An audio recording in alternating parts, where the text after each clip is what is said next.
afternoon, good morning, or good evening, depending on wherever you are joining us from. We are here for the second part of our online conference, MLA for Medlits, Building Societal Resilience through Digital and Media Literacy for Everyone. And thank you everyone who has stayed on so far. So my name is Chloe. I work for the Media and Learning Association as a project officer. And as I mentioned before, for those who are already with us, but for the newcomers, MLA for Medlit is our annual online conference. We dedicate it to explore current priorities within digital and media literacy. The past edition, we have looked at topics such as teacher education, best practices, and the importance of shared standards. This year, we wanted to have a look at a broader perspective, let's say, angle, and to focus on how digital and media literacy can help strengthen democracies, foster civic participation, and empower people of all ages navigating today's information landscape. So we are going to move on with the rest of our agenda. Before that, I realized that this morning I forgot to mention that also this program, the speakers, the topic were all chosen with the help and the support of our advisory committee board dedicating to digital and media literacy. Some of them are with us this afternoon, so I thank you them all for their help. And it's nice to be with you all. So we will move on now with the rest of our program. The second case studies. So here is how we do it, part 2. We will have 3 speakers. And so we will be taking immediate question one after each presentation, and then we will conclude with an open discussion.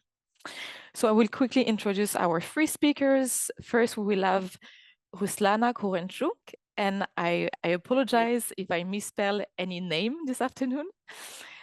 She's the head of the National DIIA Education Platform and manager of joint projects of the East Europe Foundation and the Ministry of Digital Transformation of Ukraine.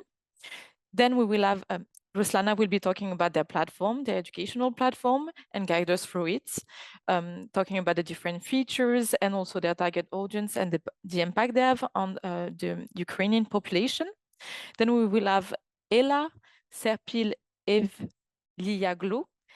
She's a clinical psychologist, youth policy expert, and researcher exploring the intersection of psychological factors, political behavior, and policy development. She's a visiting fellow at the European University Institute in Italy and a member of the pool of European youth researchers of the EU Council of Europe Youth Partnership.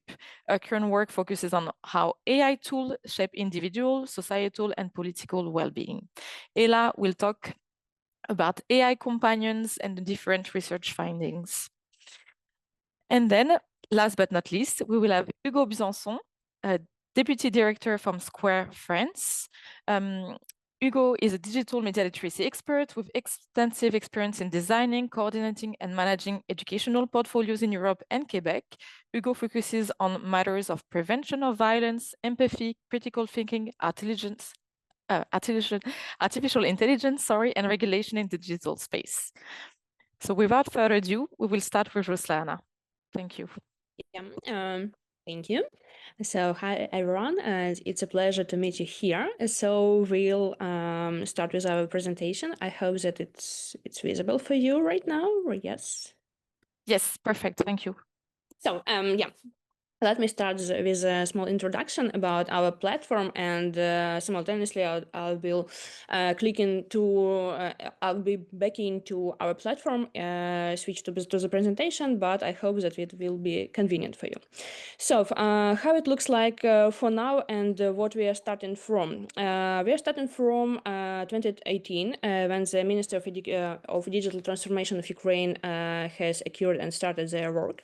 So we are aimed to enhance digital literacy among Ukrainians, and I want to start from small numbers of our current state and how we can enhance it. So in 2018, we have unfortunately only 47% of Ukrainians that have like at least basic digital skills, and 50% of them are like haven't any like experience in digital literacy at all.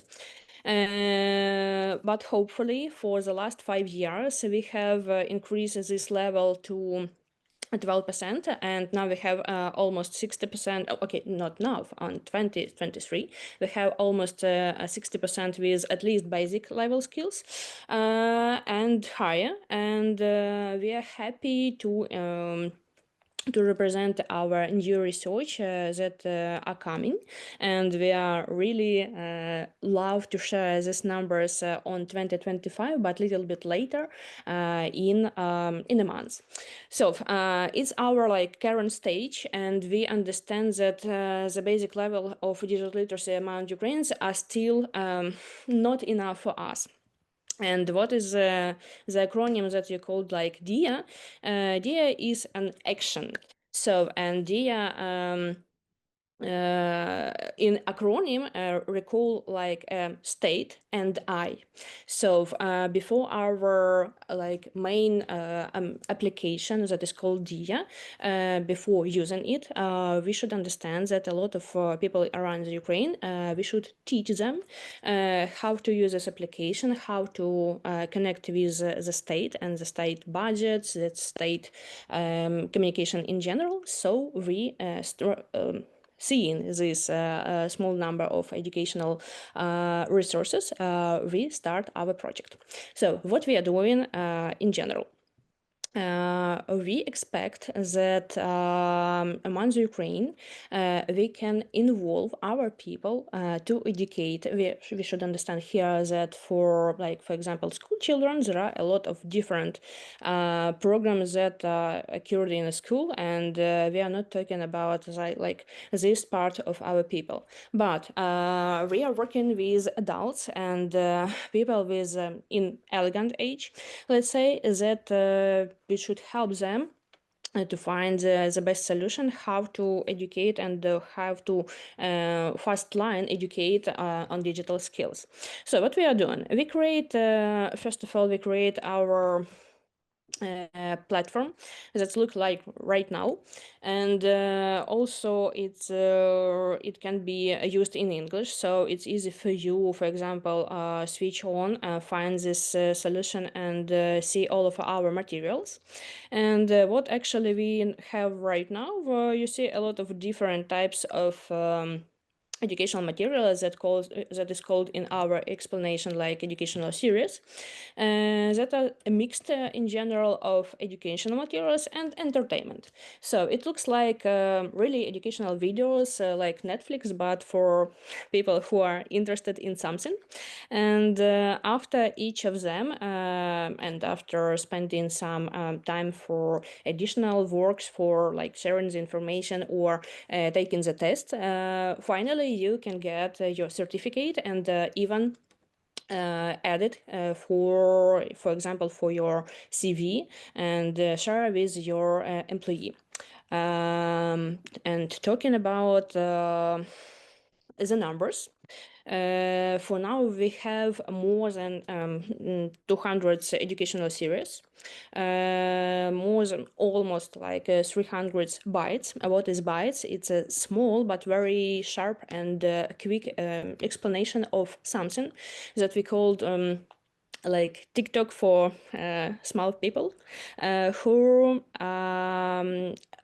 that aimed to educate people with some explanation of some skills, and you can immediately, like in 3 minutes, for example, understand something that you are interested in, for example, and it's very common format as you for use, for example, that can be explained, for example, for use via social media like Instagram or YouTube Shorts or something else. So there are a lot of very bright in Ukraine person who share their experience, and that is that is can share it for everyone, except like people who don't want to see something.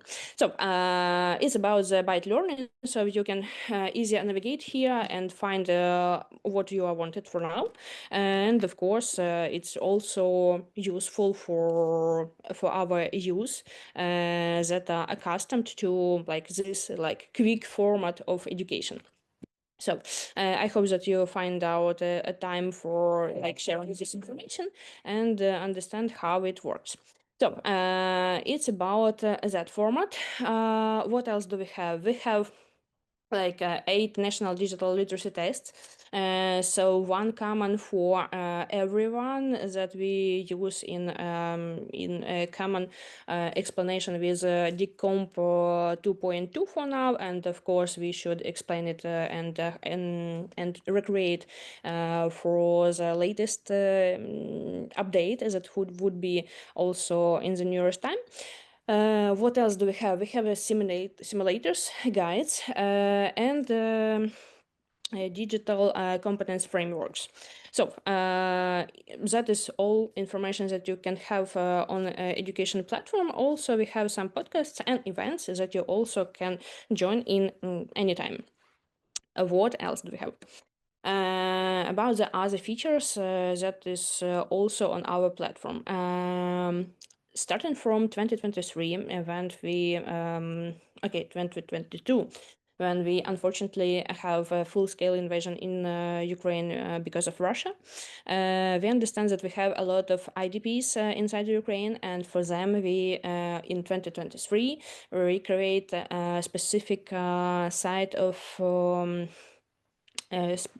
additional work opportunities, and how it looks like. It's a personal learning trajectory that could help everyone explain their current state in a work field and and exchange it for something else in a common sense of reskilling and upskilling.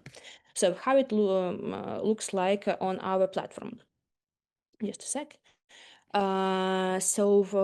Each material that you see on our just a sec, in our platform, can be like tagged with some specific skills. It doesn't matter, is it hard skills or a soft skill. So how you can manage it? You can find it by profession. And for example, here you see a full like cycle or full positions that we create for now, and each episode of this, for example, we can like take, for example, I don't know, hairstylist could be. So we took those professions to explain for people who are already lost their current work, some specific another new works that will help them to find a new position and actually take place in some explanation. So how it honestly look like, it looks like very easy information that will help people explain not different but the main stages of reskilling, for example, and what additional, for example, knowledge or what additional actual skills a person should have to change their work. So all of these materials are, of course, free of charge, and of course, everyone could use it. And we have a lot of experience with when people go through this like password and not only take only like basic knowledge, but also via this personal trajectory added additional information for their work in general work, and honestly they find new work because of the education and their opportunities. Also, we have the general vacancy catalog that like merge all of the biggest in Ukraine job platform opportunities, and it's also +1 stage to this fast line of how to reconnect, reskill, and get a new job for Ukrainian people. What next? What next after the educational series that is more about the general knowledge, we have also simulators. So how it looks like, if you have a chance, for example, see Black Mirror. It's a general pace of choosing the next stage after each of your choice. So on this, for example, hairstylist, let's say, I can share how it works, and we can even choose it together. So just a sec for switching for another moment, but for another moment. But I hope that you will find your additional time to see it in your person laptop, for example, and how it looks like. Just a sec. For a holiday, a photo shoot, or just a dinner with friends, a hairstyle. Intro, it doesn't matter. Question. So If it's ready, a question, for arrive on example, the plane. for this. Yes, there are a variety of styling products, as well as a disinfectant. No, because there is a mess on the table and a lot of items, as well as dirty things from the previous procedure. For example, it's a question. So it's a situation, it's a real situation on this job, for example, and I should take some explanation, for example, understand am I right or not. So for example, I choose this one. Yeah, it's correct. Okay, great, but I should go to the another and another questions, and in this explanation. I hope you understand. We explain to people who want to change their current job to some another how it would be look like their ordinary day on this new position. So it's about the simulators. What else do we have on the platform? We have tests. I also take this opportunity, and a lot of people, for now it's more than 1 million people take these tests and added their opportunity, this results to the job opportunity. And also around the Ukrainian employee, it's a lot of good quality explanations that it really helps employer to adjust additional skills to their employers, and helps to enhance digital literacy among them. So it's also necessary to highlight here that we provide not only the test for digital literacy, but also the test for literacy in entrepreneurial competences and for cyber competences. Also, we have a career orientation test and self-assessment test that are connected for this area for skilling and upskilling. And also we see that a lot of Ukrainian children, like school children, take it. And of course, like students or people who want to change their career pace also add them for their workspace. Next one. What else do we have? We have our certificate. Yeah, okay. It's our typical guides. We have, unfortunately, only in Ukrainian, but IT Studios. What is IT Studios? It's a specific new profile for school children. So it's a part of a platform that helps to enhance their literacy in a school subject of IT Studios. So it's a lot of very interactive platforms and tasks. What do you also can take it not only for school children, but also their parents, as I know, also use this platform, and a lot of specific so you can see a lot of different tests and explanation that help you in computer science in your current curriculum in school. Next one. What else do we have? We have digital hubs of network. So as you understand, for now, we have not only a general like online part of this project that is take place on this like site. We have also understanding that in Ukraine there are in mostly of course in rural areas. We have unfortunately a person who haven't their own, for example, like laptop or smartphone with a stable computer connection, internet connection. So that's why we create a network of hubs that are based mostly on a stage of public libraries.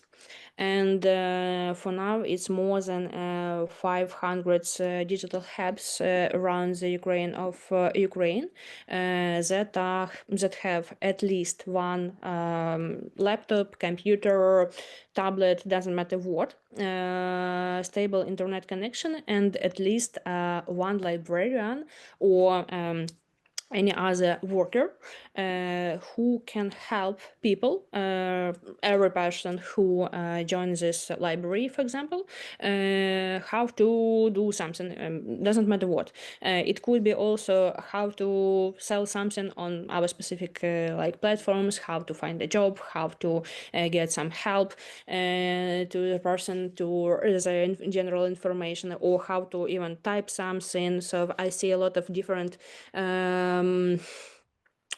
examples when, for example, or people or school children or people of elegant age came in and asked for help from librarians to help them to, like, for example, even print something and find or get some appointment to the doctor, for example, via internet.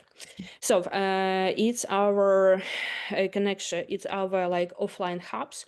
There are a lot of them. We regularly provide some specific like refreshment of the knowledge of our platform, and we help mostly for these people of elegant age, because it's mostly them, how to find something and how to conquer this fear of computer science in general. So it's our like second wind on our project, and for the last 5 years, I understand that we engage at least it's not the fresh numbers, but for now we have 2.8 million active users that take at least one course or one test. But we also know that we have for now not fresh we have for now 4.7 million of certificates. That means that at least one person take more than one educational test course or something. Also, we have very high success rate on the education, so 75% of all people at least getting their certificates or something. We have a very bright network of partners, and what else, and we are expecting to improvement of digital literacy, of level of digital literacy on Ukrainians, more than this 12% for now. Expecting this numbers. Educational format I have already explained to you. And also, what do we have for now? We have a very good result in the web accessibility. UNDP have rated our platform on 9 of 10 points, but we are working right now to make it more convenient.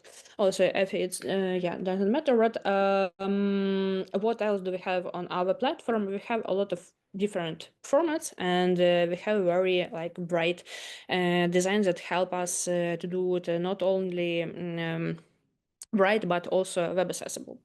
So it's all all for now. But what we are doing on current stage, we creating for now two AI consultant who are also that will be added to this platform and will help us make all of the navigation through this, like, let's say, a big library of different informations easily, and will help our people make it easy.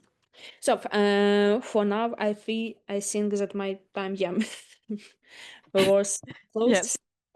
Sorry for. No, it's okay. Thank you, Roslana. It was a really, really complete, actually, presentation because I had a lot of questions, and actually you answered most of them as you were going. So it was super interesting. It's a really big platform. I don't see any immediate question, but actually I have a couple. I know that you'll stay with us for the end and we'll have an open discussion, but I have a couple of immediate questions. First of all, how big is the team? Because it seems like it's a huge platform. There is a lot of people on it. So, and you mentioning so many different services and tools that are included in the platform itself. So when you talk about, for example, cyber test, entrepreneurial test, I was wondering, I see that there was like 400 plus partners, but I was wondering how big is the team working then on this platform? We can't hear you. Yeah, sorry. For now, we unfortunately have we have 14 people. 14, yes. 14, yeah. 14, yeah. Okay. Easily. Previously it was 12, but now, yeah, 14. And we have a very small part of state budget that already used for like SMS and for like hardware of platform. Yeah. For all of like other activities, it of course funded by donors, international organization, Ukrainian businesses, because a lot of products have created via in for example a cooperation of like 3 banks or like 2 cooperated NGOs or something. So we are very open to everyone. So the only reason why we can like exclude you from communication and when you like communication with Russians or something. So that's very easy. Okay, thank you. And I have one last question before we move on to our next speaker. I was wondering, I see that in the platform you can select different languages, and I was wondering why. Because it's primarily the platform is primarily answering the needs of the Ukraine population, and so how many languages do you offer, and is it matching the nationalities and the language spoken in Ukraine? Yeah, I was just wondering. Yeah, so yeah, of course, basically we have only Ukrainian language. Okay, yeah. Starting on our platform, but for last 3 years we also added English like the second language in Ukraine, and of course the number of people who are watching something in English are smaller. But for example, all of our other IDPs who are abroad for now also joined it in English, and also for our partners abroad, it's also like a additional feature that helps communicate and also maybe placed another program. So we are happy to add at least some new language. But okay. Okay, thank you very much, Roslana, and you'll stay with us for the last parts. So now I will welcome our next speaker, who's Ela Serpil Evliagolu. I think I misspelled your name. I'm so sorry. Thank you. Thank you. Thank you for the invitation. And let me share my screen so we can start. So we will be talking about AI companions. Actually, since I'm not a producer and I'm not an AI companion developer, I will not be talking about my own devices or my own experience, but I will try to give you some kind of an overview. And if you also feel like you're a total stranger to this new planet, that we have to differentiate AIs and humans in terms of every services and now even interactions. So now we have to apparently start differentiating if we have human partners or AI partners, human friends and AI friends. Don't worry, I will walk you through it. AI, of course, is not only about large language models, but this is the broader version that most of us now started to use daily in our work. This is a diagram indicating how the ranking of the usage changed in terms of LLM tools. You can see that now people are mostly using those tools to build relationships, social connections, emotion regulation, and sometimes learning how to navigate within emotions. So the basic actually aim of those tools was to increase our skills, especially like work-related skills, but apparently there is an emerging need that we need to increase our social skills more. This is really interesting because although those LLM tools, when I talk about LLM, you can imagine like ChatGPT, the major and the most widely used, or Gemini if you're using, or Grok. They are not built for giving advices on relationships or acting as therapists or acting as your friends. But Sam Altman, the creator of ChatGPT, accepted that the number one usage of ChatGPT is to get advice on relationships and acting as a therapist, which is highly interesting. So when we say now AI companions, we already had some, but apparently we will hear it more because Mark Zuckerberg just announced a couple of months ago that he's aiming to cure loneliness epidemic by creating some AI tools specifically designed for friendship, therapists, and to be lovers. And it is highly concerning from a clinical psychologist perspective that now, just now, like 10 days ago or so, nearly a third of Americans in general public has at least once tried. And now young people especially, almost like more than half of them, if they ever experienced having an AI companion, are using it regularly. When I say AI companion, it is basically some kind of an algorithm, some kind of a software designed upon large language model tools to mimic human-like interactions. That human-like part is really important because it is so challenging, like that we get used to messaging so fast, having those digital tools already, and it is my brain is not accepting the fact that there would be a machine on the other side that I'm interacting in the romantic or emotional level. These are some scenes from for an AI companion tool, Replica AI, and how they advertise it. The AI companion, who cares? And it makes me wonder, like, humans are also caring, but okay, apparently not enough, so we need something more.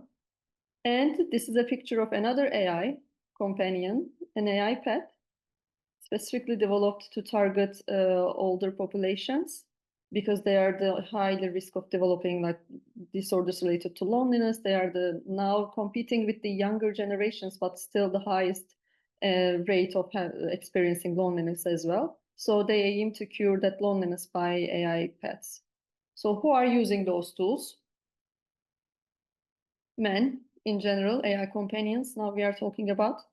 Then young men and women and young women. So basically, basically we are all using it. So Everyone indeed. yes, or a friend of yours. I haven't experimented yet, but apparently, yeah, we will come there.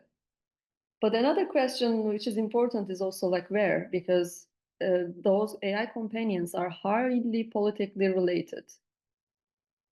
So there was a recent article evaluating how America and China is building those AI companions differently because of the demographic change.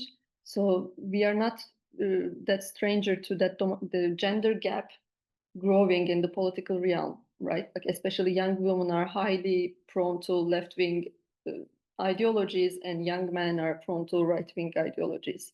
And this is kind of visible even using dating apps and now AI companions, meaning that America is building AI girlfriends because the highest population feeling lonely and excluded romantically and rejected is men. And in China, highly women are feeling not accepted and not being able to find the real connection that they are looking for with opposite sex mostly. So this is an example from an AI tool. And one of the things that people, why you use those AI tools is that you can personalize it. So you can choose your AI companion and design how you would love to look them like. So this is one example. And the other is the example from China, developed for like aiming usage for women. So even from those two visuals, you can see the attributions and expectations from AI companions based on gender and also based on gender roles too. So if you haven't used it, if you don't have any AI companions now, you may wonder why people are using those. And it is highly psychological and also political, because what is psychological is mostly political too. So people mostly say that they prefer AI companions because they are available all the time. So 24/7, whenever you need them, you can just have it on your phone. They don't have any chance to say that they are busy, they cannot be there for you. So constant availability is one of the reasons. Second one is non-judgmental relationships. So they cannot criticize you because they are based on large language models, meaning that you feed that AI tools with your own conversations first. And since they are profit companies, they are designed in the way that they would aim to keep you in the interaction most. So they will give you the response that you would love to hear so that you would keep interacting. Because number one reason that people are avoiding in real life conversations recently is that they have that fear of rejection and criticism. And now we don't have enough skills and psychological tools to deal with those rejections and heartbreak mostly. So this non-judgmental and non-critical relationships and emotional support.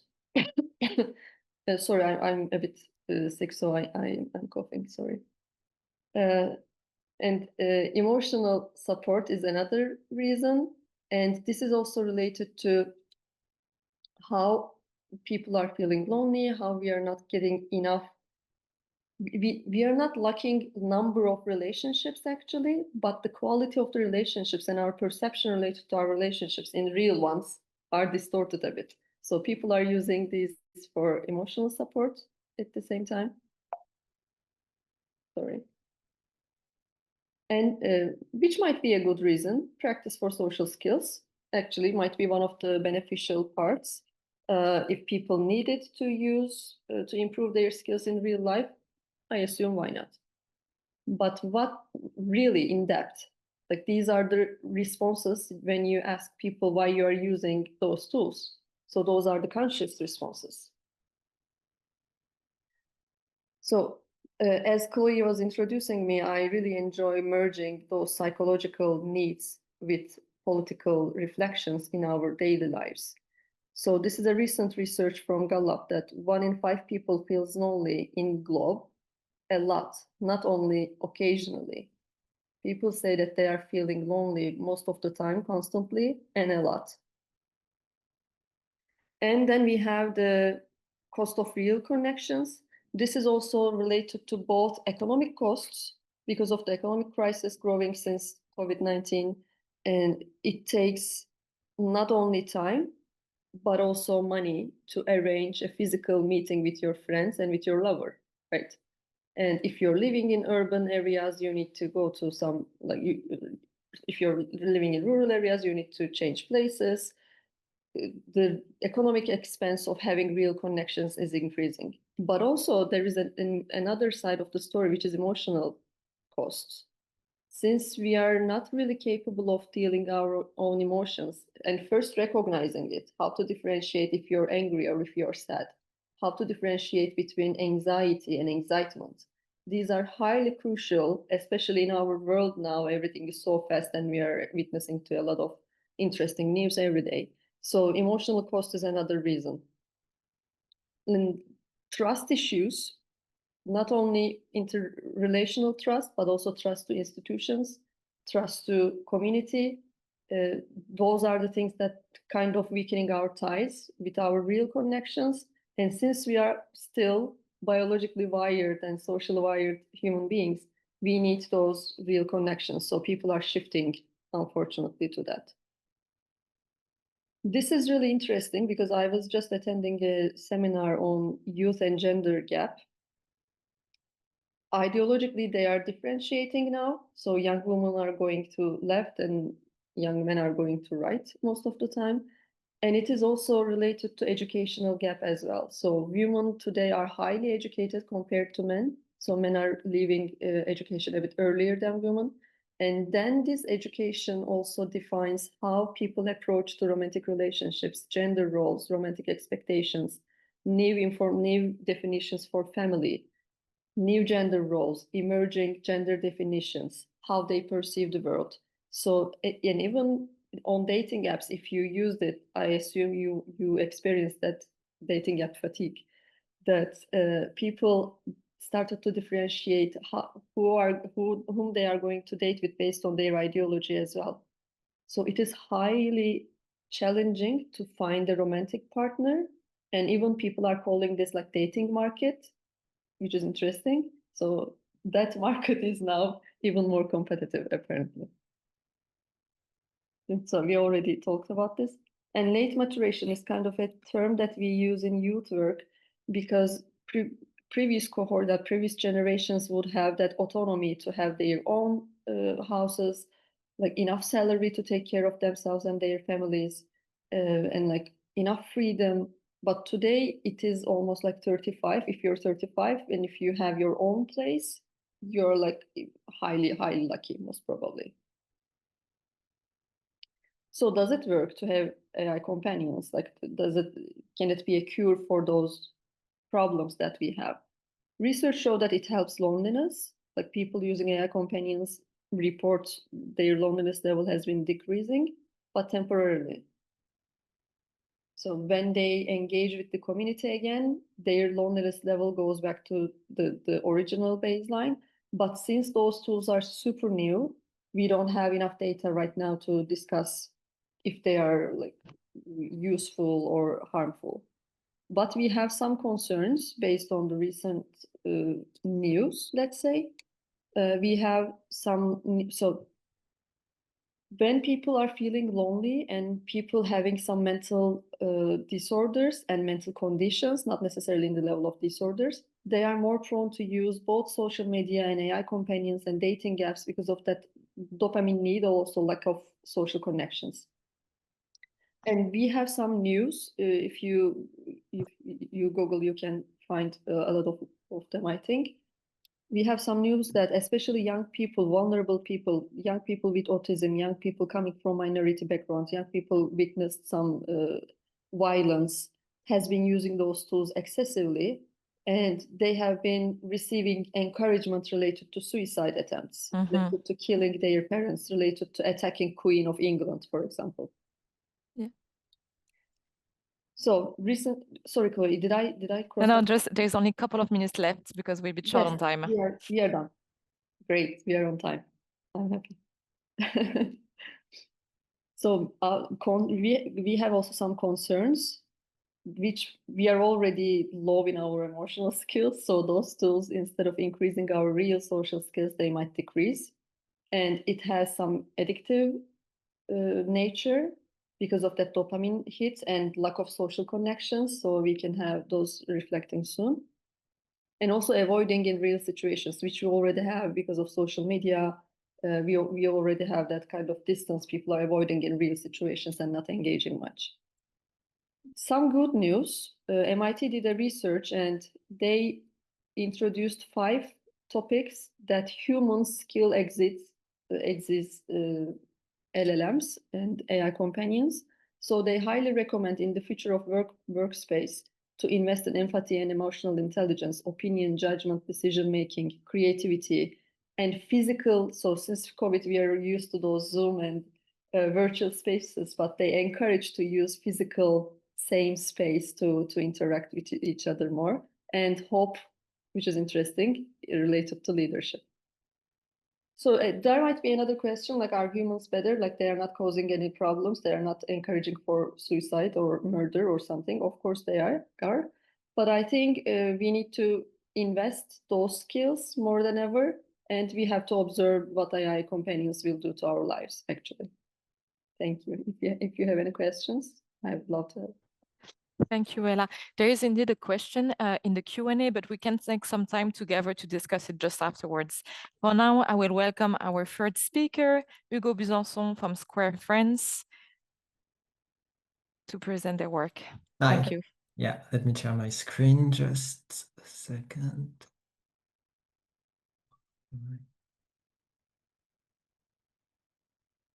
All right, should be good. All right, so hi everyone. I'm very happy to be here today. Thanks for the invitation and the organization. As Chloe said, I represent an NGO that's called Square. We work with young people in disadvantaged areas in France, mostly around Paris. We work with an audience of both middle school students and unemployed and out of school young adults aged 18 to 25-year-old. So we have two goals at Square, which are one, equipping our audience with critical skills for informed decision-making and also build resilience against misinformation. And the second is to foster debates, civic engagement, and support a very distrustful audience in building what we call their political efficacy, and also to understand their rights. So, sorry, I skipped one. Our work is embedded in research. So we don't want to simply go there, discuss, and hope for the best. We just evaluate both before and after the workshops that we do with them. So this allows us to have both a needs and an impact analysis on our audience, which is often underrepresented in the rare in-depth studies on media and information literacy. So this is a problem that's been raised once again in the latest LSE case study on cross-sector challenges to media literacy. So they looked at Canada, France, the Netherlands, Belgium, Finland, Ireland, Brazil, etc. And they realized that there's a lack of studies on these matters. So we lack measurement, and especially on the long term, an evaluation that goes beyond what we call declarative statements. So at Square, we are accompanied to do this by several researchers, from psychology, sociology, economy. They help us best design our protocols, and they help us analyze and write up the results, as well as providing recommendation for the field and new tests based on the results that we had. So I wanted to showcase today some of the most interesting results we've had from the field, and they paint a landscape where the matter of trust is central. So these results, they come from our latest report, and I think we will share it in the chat. It showcases our work over the past 3 years on above 1,400 participants to our workshops. So for starters, on the screen, you can see a graph showcasing institutional trust. I'm sorry, this is the French version. The full report is available in English, so you can double check the numbers. We asked the participants to rank on a scale from 1 to 5 whether they trusted or not different entities. So that's journalists, the government, the justice system, the police, schools, and scientists. In dark blue here, we have the young adults cohort. In light blue, we have the secondary school students. And in yellow, we have the French national average from 2024. As you can see, across all items, this paints a picture of very strong institutional distrust. We also evaluated conspiracy thinking levels through a scientifically validated scale that's called the ACBQ, or Adolescent Conspiracy Beliefs Questionnaire. One example I've put there of the sentence that we used is some diseases have been created by the government to be used as weapons against certain groups of people. And we have 41% of the young adults in our audience that believe that this is true. This is interesting to note that for a younger audience in middle school, trust is slightly higher across the board, which leads us to believe that the drop in trust starts in school and accelerates during adolescence and early adulthood. Now, there can be many reasons behind these high levels of distrust, and we cannot measure them directly, unfortunately. But what comes out from my experience and the discussions we have with the participants is that there's a lack of understanding of how institutions work. There's also a geographical component to this. So we work around Paris, but even if the areas we work with are very close to the city, it's actually quite isolated. We also have issues of the relationships with law enforcement and justice systems, and they had complex situations to deal with that do not foster any type of trust either. And finally, there is a strong sense of belonging. Sometimes it appears more comfortable to actually believe what the group does against those you don't trust, regardless of the topic. The thing is, this level of distrust is not limited to what we call real life. It is also present on social media, with the vast majority of our cohort going there to get information, and with 60% of them not trusting what they see there. And honestly, if I'd venture to guess, this is not limited at all to our specific demographic, but this would apply to most young people. This raises a fair question we discuss often with them during the workshops that we do, which is, what are you looking for on social media? And are you sometimes looking for the truth? And honestly, the answer seems to be that most are looking for comfort and passing time.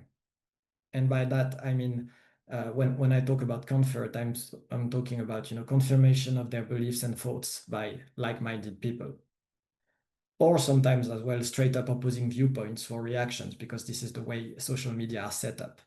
For example, the audience I work with, they are extremely familiar with far-right narratives in France, and they have specific examples in mind despite being the victims of these narratives. But still, their goal is not necessarily to look for the truth or even to look for information, yet they receive both when they are on social media. And this is an important parameter to bear in mind whenever you deal with a media literacy education offer. Now, this distrust, it's often associated in public discourse with the idea that there is a lack of knowledge and that audiences, they are easily deceived. Whilst some of this is true, we've seen that our cohort is more skeptical than gullible. In these graphs, you can see in green the levels of I don't know that the participants answered when we confronted them with. On the left, these are visuals from social media that they were asked to assess whether they were true or false.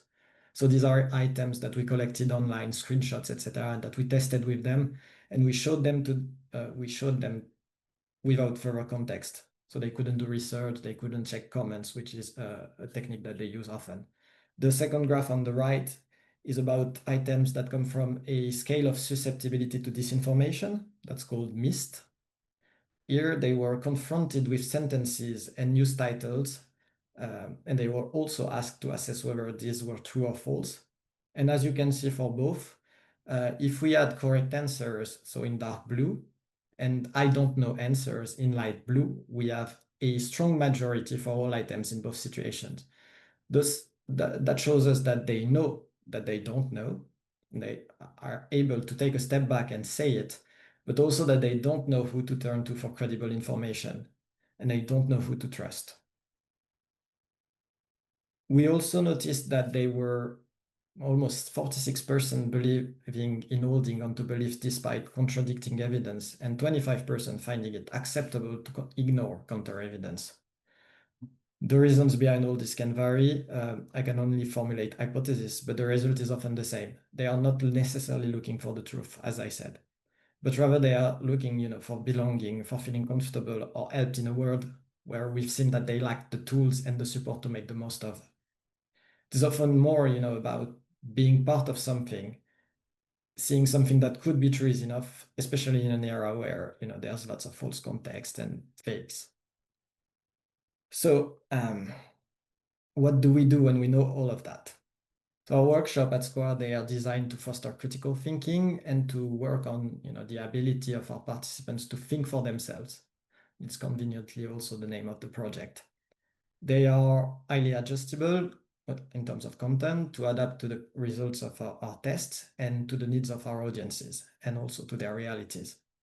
For instance, we work on, distinguishing facts from opinions, and how this line can often be very thin.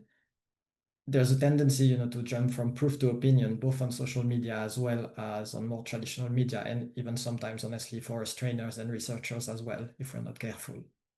We also reflect on ourselves, our biases, our emotions within a social media ecosystem that uses them to create free actions and foster engagement.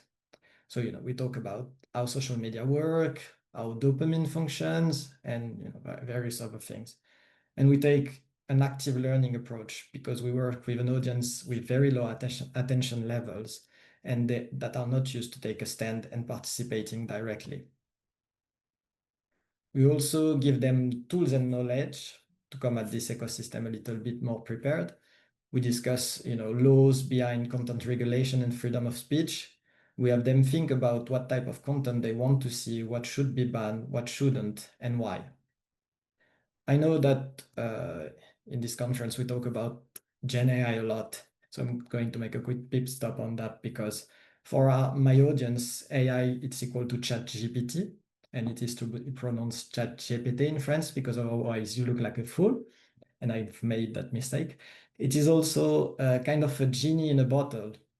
For example, when I ask them to find arguments in a debate that's opposing journalists and influencers and who they should trust the most, they often tell me that ChatGPT has decided the real answer is journalists. And that's a big issue because that means that our work on AI tools, it starts with very basic mechanisms and a simple sentence. It is not intelligent. And we are not discussing, generative or predictive AI. We're starting with simple systems like making them understand that it uses data to formulate answers. And this is critical because they think often that AI cannot make mistakes and they lack entities to turn to for trust and information. So they still use these tools despite all of that. And they've become the new Google for my sessions and for the kids I work with. So it's really important to work with. I know that, for example, on OSINT or on stuff like that, when I ask them, they now all of them use ChatGPT now to answer questions, despite it being wrong pretty much half of the time because I use examples where it's purposely wrong.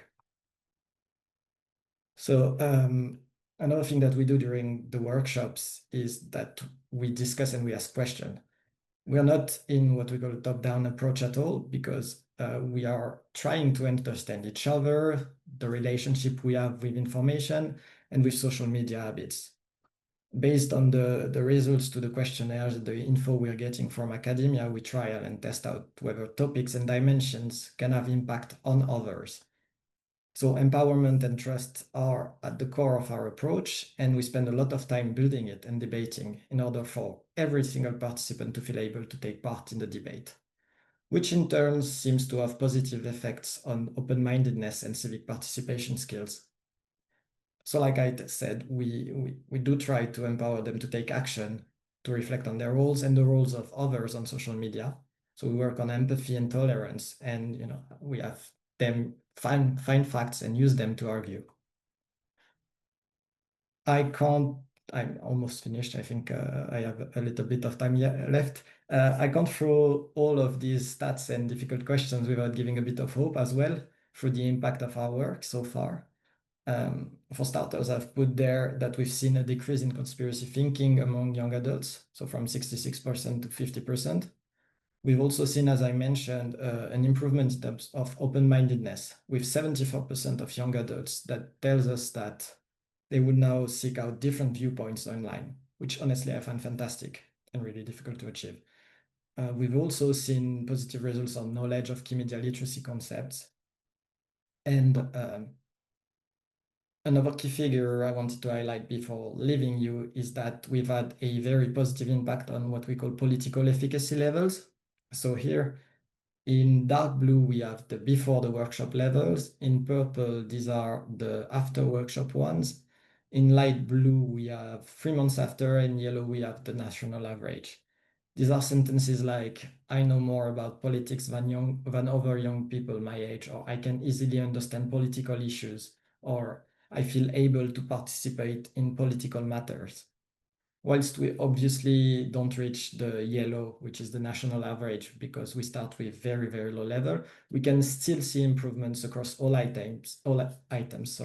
In most cases, it continues as time passes.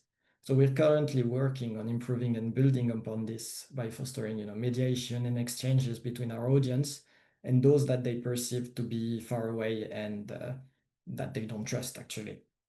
So this is key for us because building trust starts with being able to understand and to participate and to actually know your right. And this is what's leading our current efforts, because we have a busy election schedule in France that's coming next. So yeah, that's it for me. Thank you so much. Thank you, Hugo. So I will invite Ruslana, Ella as well to join us. So I know that we reached our time, but however, I see that there is a couple of questions in the Q&A, and I have also a couple of questions myself. So I think I will start with the easiest one, because Julian also asked a really complicated question that I'm not sure we can answer right now, but we'll try. So first, there's a question for Hugo. Mari from Estonia is asking, is the Square workshop curriculum content available to see what it includes in more details? So it can be, you can contact me and I can share it, but there's no definitive version because we adapt it to every single session that we do. So we have a basis that we update depending on the age, the audience, the current result, current events as well, and trends on social media. So it's really, really open, to be honest. Yeah, on my side, I had also a couple of questions. First, it's maybe really silly of me. I did went through the report and I had a look. I was wondering, when you say that, so the result about distrust in social media, I was wondering if the distrust depend on the media type. So if it's a video, if it's a text, if it's Gen AI, if you have more details into that. I only have a difference between what's social media and the rest. I don't have the specific details, unfortunately, but that's a good call. I should probably add this in the next couple of rounds. Yeah, because I do find it interesting, depending if it's a text, if it's a video, a still image. Yeah, depending also on the different platforms as well. Yeah. I think that one of the results would be that anything that's associated to more traditional media, so anything that could be written or produced by a journalist that looks professional, would foster less trust because it would seem institutional or not up to the code and standards that they have. But that's only theory. I have to test it. Okay, and I had also another question, because so as I understood, you're working with the Ministry of Education, Mission Populaire and all of that. So I was wondering if indeed you try, because we had this discussion earlier this morning with Michael Desioni, for example, from Australia, if you fed the report, the impact report, to the governments, and if was any discussion, any follow-up, because it's not a question that I will open to the group afterwards, but it's the whole discussion around social media ban, because it's big in France. So I was wondering if it's, something that you...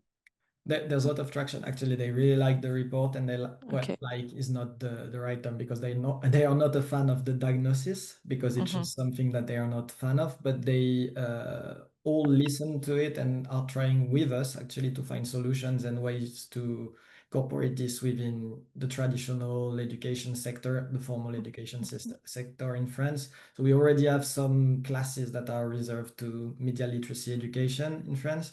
But we want also to incorporate some more details that we can feed them and help them create an evaluation standpoint that can foster more change in the future.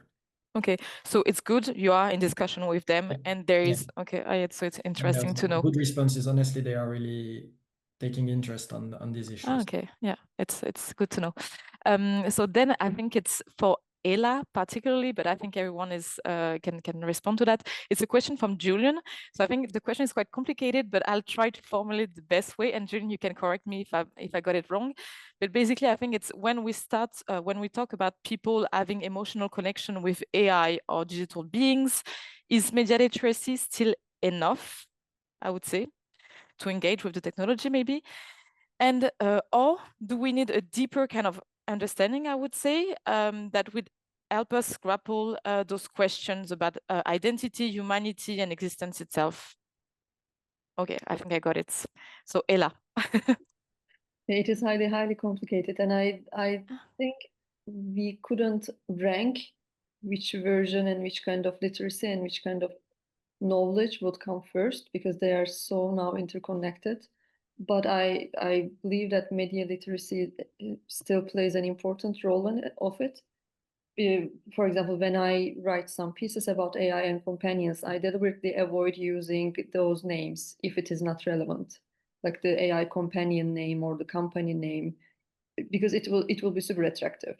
So I leave that part for the reader to put some effort to go to that link that I attach to my writing, so that if they are highly interested, they put an effort. So I'm kind of trying to find some tricks around it, but I think we failed in majority of those literacy clusters, emotional literacy, like connections, trust, and like official regular education, formal education, and also media literacy, that I feel like sometimes we are paying for our mistakes. So we need to, I think, invest in every part of that area right now. If we understood it correctly, Julian. If not, please correct us and contribute. Yeah, I had another question actually following up that, because for me, I AI think, combined. sorry, Chloe, I think Hugo is going to add Yeah, you wanted to add something, Hugo. Yeah. Yeah, Sorry. just a quick thing, because I think it really also depends on what you define behind media literacy, because that's a key question still, despite all the work that we do. And I know, for example, I've talked about what we do in workshops, but we talk about, the feelings, we talk about tolerance, empathy, we talk about behaviors, how someone reacts whenever you're sending them or creating something about them. So I think there's lots of emotional and behavioral things that are interconnected there. But yeah, obviously we need to work more with psychologists, with behavioralists, etc., to adapt to the current situation. Yeah, what I was going to say is that indeed, I think to me, it seems kind of a new topic at the moment. And also, as you mentioned, it's quite maybe big at the moment. There's a lot of users in the States, in China, but I was wondering if you knew the percentage or if you knew how much it was used in Europe. Because yeah, I have no idea, so I'm quite interested in that. And if you had any idea, if you heard, if it was already taken up by politicians, for example, the governments in different countries, if they are thinking of tackling that, yeah, and how? Yeah. I don't recall the exact number in Europe now, but when I checked in the morning, the daily users was beyond like 88 million daily in general, and it Okay. is more than Blue Sky they referenced. So not Twitter or X, whatever, but more than Blue Sky daily. So, but I don't have the exact number for Europe. And for the regulations, not specific to AI companions, like US started, and they are now like having those counter policies and regulations between US and China. EU has a regulation for AI tools in general, not specific to AI companions yet. And it seems like EU has to be like be a bit faster to catch up with those regulations and stuff. Okay, thank you. I know that we we need to take the coffee break, but I'll have one question to all of you then, also you, and what is the situation at the moment in Ukraine? Because indeed this morning we talked about social media ban with our Australian speaker. And I know that at the moment there is also tests in France piloting with age verification in different social media. It's with Denmark, Spain, I think Portugal, and a fifth country, I can't remember which one. So I was wondering, like based on your impact reports, Hugo, based on your research on AI companions, and Ruslana, based on your work on the platform, what do you think about that? And for example, Ruslana, what's going on in that regard in Ukraine? Honestly, for now, we are working only on creating some AI like tools that are like help additionally understand like communication between like general information and the and end user. But what I can highlight here, we are on a GS stage, like on our super app, our state super app. We are testing for now AI navigator who help people to ask the questions on the national stage. So, but it's not about like a general emotional like connection, but it's we are trying it for now for testing this approach for the last 2 months only, and but we have our like first explanation from a people that it's like logical to use it, and of course, it's reduce our general cost on this communication. So it's of course it's a feature because it's reduced a cost, of course, in our country because of course one more time because of wartime. But about this, all of this emotional connections and between a person and the AI agent. Of course, it's a question of firstly on general logic and general like not only I think like understanding who you are working with or who you are communicate with, but also about this sophisticated format of understanding why I use it right now instead of like a real person. So it's yeah, it's a long question, but But I was also wondering about the social media ban, if it was discussed in Ukraine at the moment. social media ban. Sorry, I maybe No, don't worry. social media ban on what kind of like If the government is thinking of introducing a ban to use social media for younger people, so under 16, for example.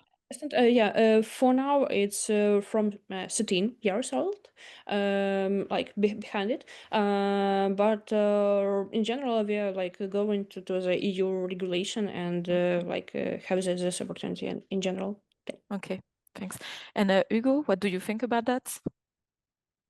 I mean, I myself in general am not Yeah. a fan of banning because that often means that we kind of give up on education, at least on some level, and it's kind of we admit to be weak and not find other solutions than actually banning. Now there's an age where I think it needs to be banned because otherwise it's too hard to deal with. But other than that, I think we should work more on actually accompanying because we can ban it all we want, they will still find solutions, or at least until we have banned, VPNs and stuff like that to access things. So, and that's the case. They are extremely resourceful whenever they want to access something that they have been forbidden to, which is always interesting. So I think, it's never the only answer, or at least it should be accompanied with other things.